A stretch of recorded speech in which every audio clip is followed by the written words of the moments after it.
Hi there.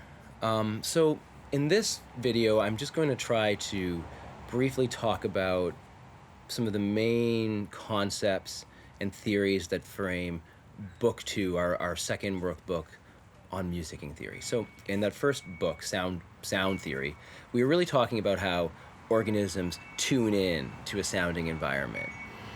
In the second book, we're talking about how this manifests in terms of varying proto-musical capacities. Now, what are these proto-musical capacities? Well, they're anything from the perception of periodic rhythms or beat-based processing, getting into a groove, getting entrained, to the awareness of discrete pitch, or the perception of the overtone series and different ways of thinking about how sound is vibrating, or different ways of tuning into how sound is vibrating and moving through sounding environments.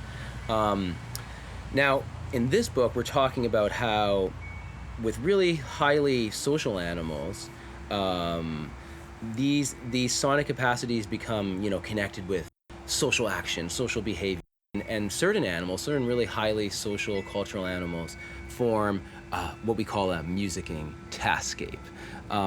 This notion of taskscape comes from the anthropologist Tim Ingold, but we're really taking it here from Gary Tomlinson and how he uses the term in his amazing book, A Million Years of Music.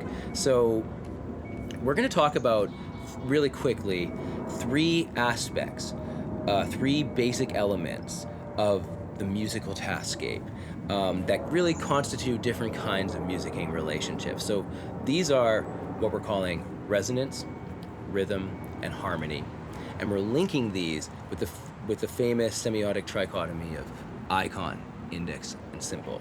So this is a really kind of this is something that's really important to how we frame the whole series. So I think it's really important to take a second to talk through these connections. So for us, resonance is connected with the cognitive semiotic recognition of iconicity.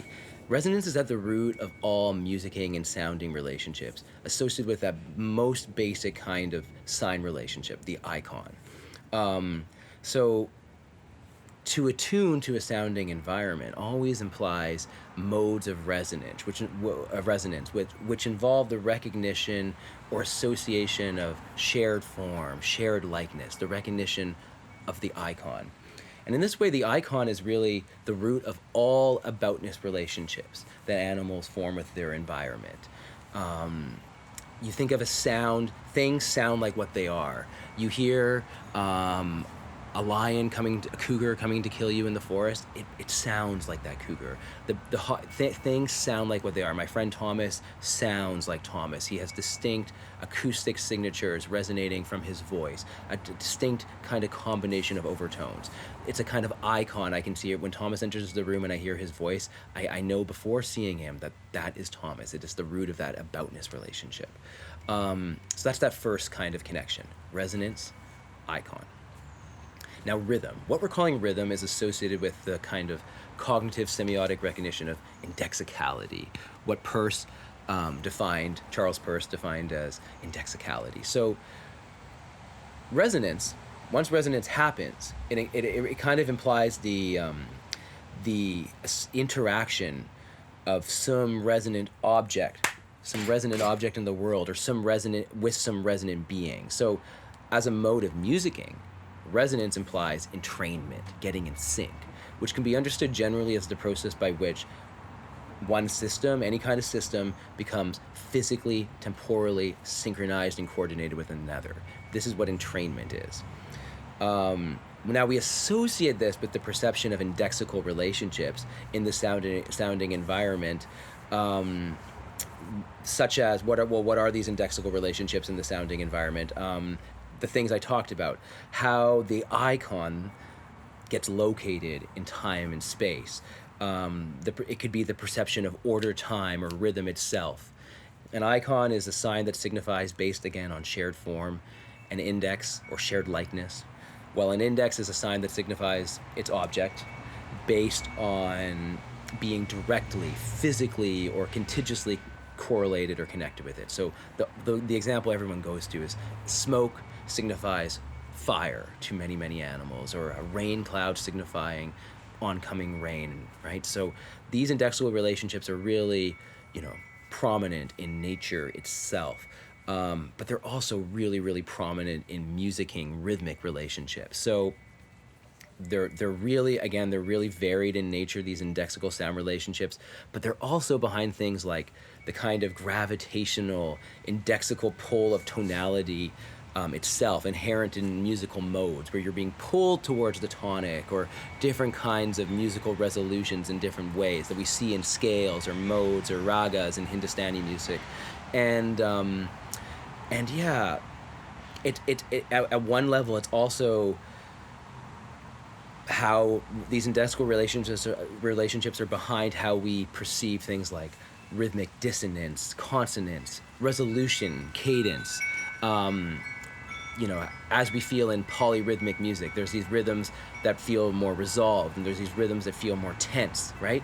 So ultimately, indexical cognition has to do with the way sound is perceived across a spectrum of click to sustain, and how the organism forms temporal cyclical relationships with different qualities or properties of sounding events.